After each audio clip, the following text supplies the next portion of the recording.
Hello and welcome back. This is Sherry with Heart and Soulful. I'm back in the studio today with a fun video, hopefully, about making paper.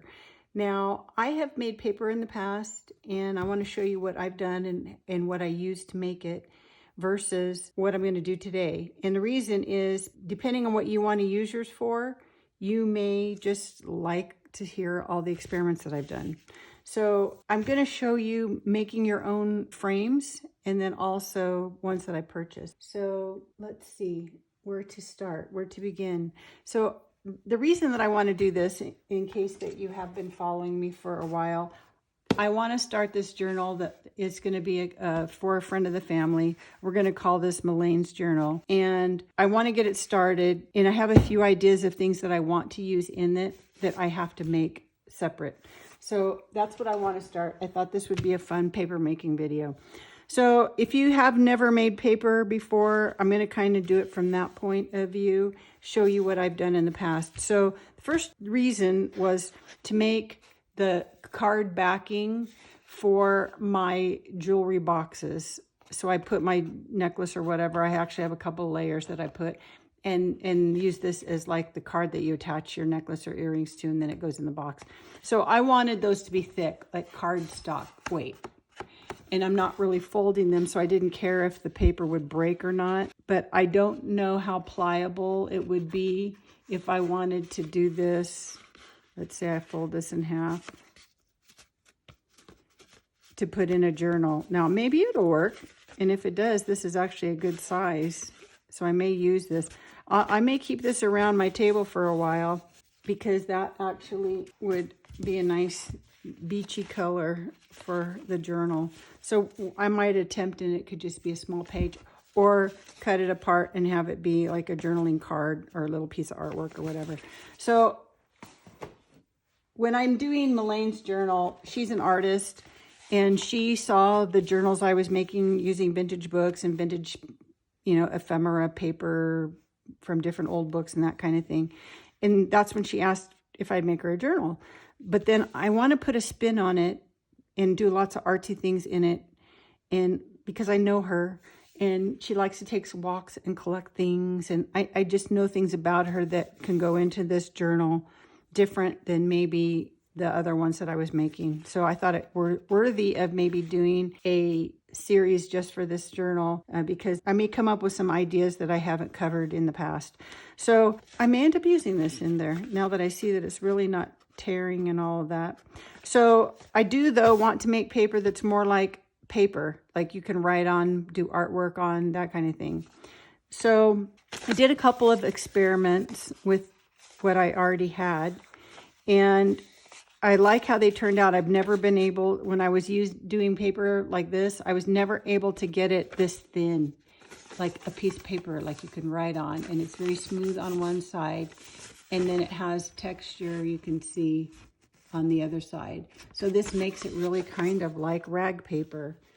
I have a really old piece from a book. This is probably 1800s. I don't know, I'm guessing. Italian. But this is the original raggy paper with the rough edge and everything. And so I really like that. So I wanted to make something more like this, but making it myself. So I'm going to show you how I'm going to do that today. And when I made the paper the first time, I'm going to show you purchased screens and then screens that I actually have made and been using to do my paper. So I'm going to show you those first. Now, where are they? Here. Okay, so I made my own screens. I have 3 different sizes. I did not use this in my originals because I did not know about that. So I'll show you what that is in a second here. To make these 3, I have this larger size, which is kind of a 9 by 12, I think. Yeah, sheet. Okay, so this is 9 by 12. So what I did to make this is I actually had some old canvases to do paintings. And I had some, and I don't remember if there was artwork on them or not, but what you can do is you can take those, because they're just, if you have inexpensive ones, go to a garage sale, maybe you find an old actual painting that's just not attractive. You just really want this wood frame. So you take the canvas off of it, and you need 2 of them, the same size. Okay, so I used that for this one, and then I used just some screen, window screen. You can buy a roll of this window screen from the hardware store. I don't know, I bought this a long time ago, so I don't remember how much I paid for it, but on Amazon I did look, and I think it was $13 on Prime for a roll of window screen. So I'm going to show you, just so you can show the cost comparison to make, you know, your own versus purchased ones. So that roll is going to do a lot of screens. So you can do a lot of different sizes. If you're doing them for, you know, you want multiple, maybe you're doing a craft group thing and you need a bunch of them, then the screen thing would kind of be the way to go. Then I would shop thrift stores or garage sales for the frames. So you can use picture frames also. These are just 2 picture frames, and just take the glass and everything out, and those will work. You just want them to have a flat back. You need wooden ones because of how you're going to attach the screen. This again was canvas, like these, that I just removed the canvas, and I have 2 of those as well. So you're going to need some kind of 2 frames the same size, and then you want some push pins, or if you have like a heavy duty staple gun, you can also use that. I didn't have one when I was doing these, so I just did them with the push pins. So you're just going to wrap the screen on the flat side. You know, this would be kind of the front side that has some beveled edge. So you want to do it on the flat side, and wrap screen around one of them, and just attach it with your thumbtack. And then you have your one side, and then the other one you just leave empty. And when I was doing them before, I was screening the paper with just these 2 pieces flat back to back. So when you do that, out of my way, and I'm going to do it with the smaller one because it's just easier in the frame. So I do flat to flat, dip it in my material, and the paper, you know, pulp sits there and the water goes through. I was doing that, and I would always see another instruction to, you know, use a sponge. I was just using an old sponge, and to get as much water out as you can. And then you're dumping that onto wherever it's going to dry. Well, I found when I was trying to do my paper, for one, I couldn't get it. I was trying to do it thick anyway. And there's a little bit of a learning curve, but I found that when I would go to put this on my other fabric to dry, I was using some drop cloth to lay that wet paper down onto. And you can see it has a lot of texture to it. For me, I liked that because I wanted this really raggy, organic look to my paper because of what I was using it for. You can see that the other side is different. This is the side that had the screen on it, or actually the grain from this fabric. And then it kind of settled in, and this ended up being smoother. Now I found that and I'm going to actually demonstrate this for you, but I found that when I did it that way, I actually had an easier time getting it off of this screen if I just let the water drain off naturally and then put it down and lifted that up and just took the paper off then without trying to get too much of the water out. If I tried to get too much out, I wasn't able to get it off of my screen. So that's the way I was doing it, because that's the way that I saw the videos that I had watched show you how to do it. And it worked fine. The first few, you'd get some that tear and don't come off nice and easy. But after you do a while, you kind of get used to how much material pulp you have on there and how easy it is to come off. That's why I had trouble with thinner amounts. Okay, so I'm going to show you an actual thing, and I think it'll make more sense. But that was basically how I learned to do it. And so I was making my paper using old book page, any kind of scrap paper, and it kind of comes out a gray because of, even if your paper is like off-white because it's aged, or white, because of the text printed on it, you mix those two together and it becomes kind of this newsprinty grayish unattractive color. Now that might be fine for what you're doing, but I wanted mine to be a pretty color, and so to get this color that I have, I used some aqua rit dye, I think. I had a little bit of that. And then I think I may have even used some of my inks, you know, my spray inks and things to try to get it the color I liked. Once I got it to that color and I had all that liquid, that color, I could just keep adding more paper pulp to that, my slurry. And so it kept dyeing the paper. And you could see the color of this fabric this is from, you know, many times of drying my paper onto this fabric. And these are really big sheets. And I could put 6 pages of the size I was doing on these. And these were cut to the size of some dryer screens I have. I don't know if I'll ever show that because it's in my laundry room, but I have a dryer that I did not purchase. It came with the house, but it's really to like steam clean clothes, and there's shelves in it that have screen on it. And there's, I think, 6 of them. So I was able to dry a lot of paper by putting it onto those screens, just leaving it onto that fabric. So that's how I was doing it, but people aren't going to have that. So I kind of wanted to show how I'm going to be doing it now, just laying it on a counter.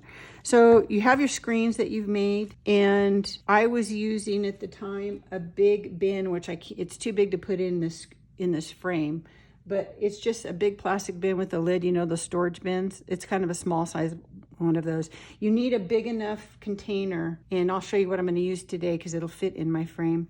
But for the larger size frames, you need a pretty big container because you've got to be able to scoop that paper pulp in the water.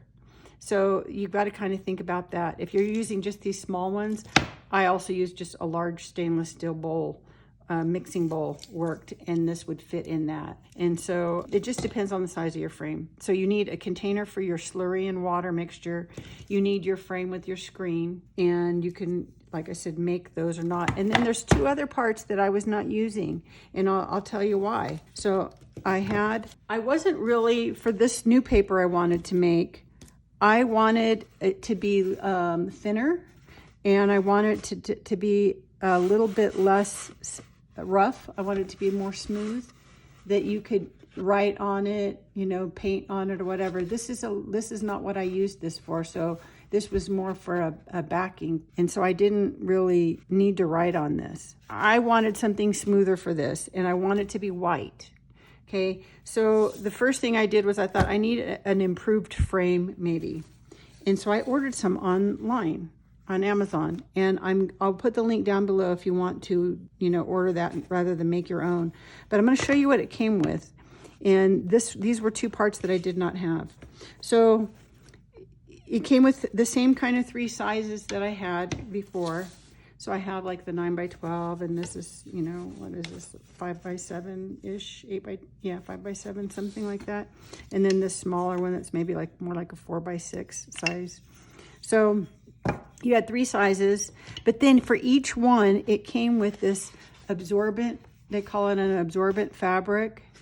And I don't know what fabric this is. It kind of reminds me of interfacing from your sewing department. So you might be able to use something like that. I think I might have some, so maybe I'll pull some out and cut it. Not today, but I'm going to show you what my other experiment's going to be. But it's almost has a velvety feeling on one side, and then not so much on the other side. But it has that, and then the screen that this is made out of is more like I don't know if it's some kind of plasticky. It's not like a metal screen. The size of the holes of the screen are similar to the other one. These are a little bit smaller, but it's more of this kind of netting way that it's made. Now, when I originally made my frames, I tried using tulle so that it was more something like this, but it was not stiff enough. I didn't like how it worked. And I think I doubled it up because the tulle that I had, the holes were too big. And so I thought doing 2 layers would get me more this size of a hole. But I didn't like how that worked. So this is actually for this purpose, so it's really nice. Now, when they did this, you can see that they just stapled it onto the front, which would be easier than wrapping it around the edge if you have a staple gun. So you could do that and just staple that on. And then, again, have your plain one. And then some kind of absorbent fabric. and then another piece of your screen. So the way they show doing it is to put your screen, it came with instructions. So they said, put the screen on top of the other screen, and then put this in, do your dip, which I will do today and show you, and then put this on. So let's just do one, but maybe before that, I'll show you my 2 experiments. So this one, once I decided what I wanted to use for my pulp, which in my case, I decided to use some scraps of watercolor paper that I just offcuts from trimming my artwork down. And then also these, I have a watercolor book that has these removable pages. And so I would cut these off if I'm not going to leave it in the book. And then I also have these are some from mixed media books. So I just keep these, you know, I was keeping these for like collage, just for the texture and pattern of them. But I decided I want all white. So I'm just going to grab any kind of white paper I have. But I liked having at least some with the watercolor paper. This is 140 pound or 300 GSM watercolor paper. And that way it gives me that rag paper kind of feel that I was looking for. And I was able to get it really thin. So this one was done with my homemade frames, and it dried wonky because I didn't have it on a real flat. I took it off and kind of laid it, I think, on a towel or something. But it does have a rougher side from my screen, and then the smoother side, not super smooth, but smoother than this side. But it definitely has that rag look, and I was actually totally fine with this. I would just iron this and be okay with it. So this was for my homemade screen, and then this one is with this purchased screen. Now, this kit that I bought, and it also came with a sponge, its own little sponge. So you have everything you need, and that was I have Amazon Prime, so I don't pay shipping, but with tax and all that, it was $25 for this. So half as much for a roll of screen if you can find cheap frames, or maybe have some, and then your push pins, that kind of thing, versus $25 and you don't have to hassle making it. So I'll put a link down below for that one. But this paper, super thin. I was able to get it really thin, and I dried this on my Formica counter in my laundry room, so it's just super flat, and it came out with the little bit of screen pattern. I'm sorry about the shadows again. The screen pattern on one side where it's a little rougher, but it's still very smooth. And then it is just slick smooth on the back because I dried it on that really slick counter. So you could dry it in, you know, a cookie tray or something like that that's really smooth, or if you don't have a counter like that to dry it on. But when I did this, and I'm going to show you one, I took it completely off the fabric and the screen. So let's just skip to the making part, and I'll show you what I'm talking about here. So for my handmade ones, I went ahead and cut that extra piece of screen, and I cut just a piece of cotton fabric. So this is just, you know, cotton muslin fabric, like sheet. And you can use an old sheet and cut it up if you want. So just something like that, and that's what I'm going to dry my paper on. So my experiment today is going to be with one of the, with one of the store-bought ones now, and then using their method with the 2 things. And these you can, when I bought the ones from Amazon, each size frame came with 2 extra sheets and 2 absorbent ones. You reuse these over and over again. So really you can basically be making, if you take it off of this to dry, you can be making 2 pieces of paper at a time. When I dried the other one, I actually took this off too, so I could go ahead and be making another one. And it worked out fine as long as I have plenty of counter space that I can just leave those to dry. So that's what I'm going to try to do, because I want to make, a bunch. Okay, so I don't need these larger ones. Get these out of my way. I saved what I had before in my bin. So this was the size of my bin. You can see it's flat on the back. So this is just one of those plastic storage bins. When I finished my session of making paper and I have all this slurry in there, I just let it dehydrate. I just let the water evaporate again. And another thing I've seen people do is you can just, you know, maybe drain off some of the water. And if you don't have that much, put it in a Ziploc bag and put it in the freezer. And then you can thaw it out later. You could do that. But I just let mine just dry.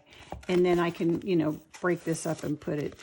And then that way I can reuse all of this again. I'm just going to break it up, put it back in the water, blend it again, and start all over. So I just keep, you know, even of my scraps from when I was trimming up my cards, I just save that too. And all this can go back and be recycled again. And then same with this one. This is what book page looks like. This is the kind of putty color it ends up. This has wildflower seeds in it. I made these for wedding favors for when my son got married. So I saved all this too, because this can be redone and I can make some more seed paper and just reconstitute that again. So I don't know that I'll use that, but anyway. Okay, so the first thing I want to do is I want to put a towel down, because this will keep my work surface clean, and it gives me a place to kind of absorb some water. So I'm gonna grab my bin here, and I've already made my slurry, and I don't have measurements for anything. This bin is big enough to do some of the larger size. So you want some kind of plastic bin that's not going to leak, and you want it deep enough that you can dip your frame in and grab some of this slurry. So to make the slurry, I'm just going to use my dedicated to my craft room blender and put in my paper. Just tear up your bits of paper a little at a time, and don't fill it completely full with water, and let those kind of, you know, absorb some of the water, and then you just blend the heck out of those until you get this nice smooth slurry of paper pulp. Now obviously when I'm doing a picture of that, it's much less water and more pulp, depending on the proportions. I added a lot of water to this because it's going to make it easier for me to get a thinner paper. I may need more pulp in this, but you kind of learn for how deep you need it to be and how much pulp you need for how thick you want your paper to be. So I'm gonna do the first one the way that I was doing it, but with the extra screen and the extra piece of fabric, so we can see how that's gonna work. So I'm gonna use my small one here just because it's easy. And so they show you take your bottom frame that has the screen, and you want the screen on the top, not on the inside. You want it facing this way. And then I was doing it where I was just doing it like this. And then I'm not quite deep enough here, but I was just doing this and letting it drain naturally. And because I didn't have those other two things in there, I found it easier to not even use a sponge and get any of that off, to take this and then just flip it over upside down onto my fabric, those big pieces, and then I can't really do it here, but lay that down and then pull this up, and it would leave behind my paper. Now that was a learning curve to do that. It was not that easy to get that to all come off in one piece without tearing. So you can do it that way, but this, after I got instructions from the manufacturer of those other ones, it was easier, and it was kind of like, why didn't I see that before? So I'm going to try it their way, which is to take this, and then I'm going to take my screen. Now my screen's a little wonky, so I don't know how well this is going to work. It was rolled up and got squished, and it's metal, so it kind of holds that. So we're going to just try this. So you lay your one screen on top of your other screen, and then you put your thing down here. Same thing, I'm just going to dip it. And I'm getting these a little thick because my water's not quite deep enough for me to get a nice good dunk. But again, the more you do this, the more you get kind of the hang of how thick you like your paper and all that kind of good stuff. So then you remove this one. Let's set that aside. And then you can actually, I'm gonna move my bin so that I can actually do this. And then we'll bring that back to the other one. So I have this towel here, and it says you can just remove this now.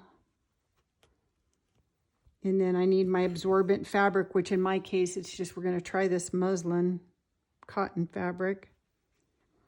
And then you would take and try to get some of that water absorbed out of that, which you know means I'm pushing this paper pulp into that screen, right? And that's going to give me that pattern on the back. And then when I take the screen away, it left it attached to my fabric, which I don't mind that because I'm going to have whatever grain this fabric is on the other side, unless I can get this off onto my Formica counter, which is what I did before. And I might be able to if I get enough of the water out of this. We're going to do it onto this towel just to see if I can. And if I can peel this off, which it looks like I can, now I have my piece of paper. So if I'm able, if I had enough water out of this and I'm able to pick that up, I could actually maybe hang that to dry. I don't think I would trust that. But I have my paper, and I think when I lay it on my Formica counter, that side, whatever's down, which this side is smoother, would be that super slick smooth side. So I'm just gonna lay this right here on my table and see what happens. We'll see, because maybe I can just get my heat gun and dry that a little bit after we're finished here, and then it won't take so long. So I'm laying that to the side. Okay, so that worked good. So that's this one. Now I'm gonna do one with the purchased one. Here is my slurry again, which could use more water. And then I have my frame and my extra piece of screen, which you can see I did a test run to see how deep my bath was here. So I'm going to do the same thing, just kind of dunk that and then let it drain.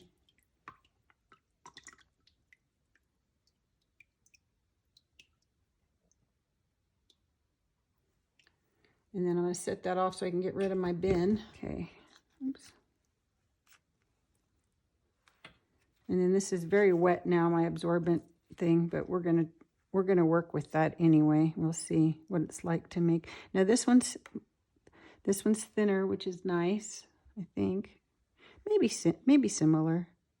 Oh, and I can take this off. And this is nice because that way this towel can help absorb all of that. So I'm going to put this on top, and then again you can wring this out into your slurry bath. This is so much easier than the way I was doing it. I ended up not even trying to absorb any of the water out because it would just mess my paper up. And then take that off, or I could leave that on and take this one off. Let's see, I'm doing it backwards.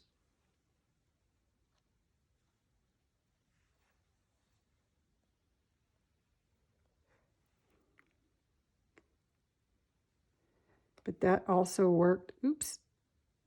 And it gave me that nice little frayed edge. And I'm just being very careful. And then I'll lay this one out on my table also and see if I can dry these with my dryer. So I'm going to use my heat gun, see if I can dry those quickly, and I will get back with you. Okay, I'm back, and I'm really happy with this. I used my heat gun, just a regular little hairdryer would work. And I've pulled in my felt pad because I want to iron this. You know me, I like to iron my paper, but I wanted to show it to you. When you force dry it like that, it's going to be wonky, which is a look on its own. This one has maybe just a tiny bit of dampness. I'm going to fold it just so I can see how sturdy that is, and it feels really good. I mean, it's watercolor paper, so, you know, and mixed media paper, so it's going to take things well. So I really like that. Gave me that rag paper look I was looking for. And then this one is still a little bit damp. Now, if you dry it, this one, it's even thinner. And like I said, I dried it on the counter without touching it. I let it dry on its own, and it came out nice and flat. So just so that you know, if you force dry it because you're impatient like I am, then you're going to get wonky paper, which if that's what you're after, that's what you want to do. So I have my iron here if it's not quite hot yet. Then, you know, force it, not force it, and then you can iron it or not iron it. And then you could also, you know, dye them with natural dyes or any kind of dye. So if you want them colored, you could put little wildflower. You've seen things with little organic things in them, that sort of thing. So I think this is going to just be exactly what I wanted for this journal and for other things. I'm sure I'll be using them, but if my iron would heat up here. So I'm just going to put this on a high setting just because, and see how these iron out just for an experiment. This one's not completely dry, so. Okay, I finished drying those with my iron. I love that. I'm so excited. Okay, this is good. So let's fold this one just to see. This is gonna be nice. I think it's gonna do just what I want for my journal. Handmade paper. This one's a little thicker. But I love that. Okay, I wanna take this one maybe, or maybe this one, since this one's a little rough. Let me iron this one. This one's a little rough, but it's thin. I just want to write on it and see what it's like to write on it.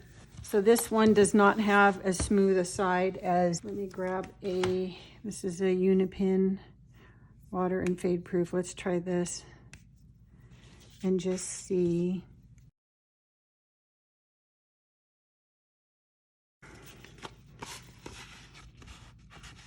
So it was easy to write on, even as thin as it is with this pen.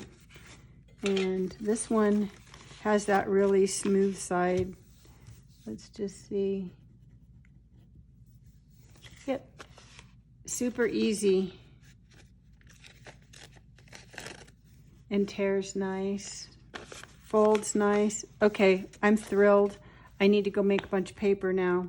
So I hope you enjoyed this video. Please, if you have any questions at all, put them down in the comments below. Give me a thumbs up if you liked it. I think we learned something today. I know I did. So have a great rest of your day. Now I'm going to go make some paper. Bye.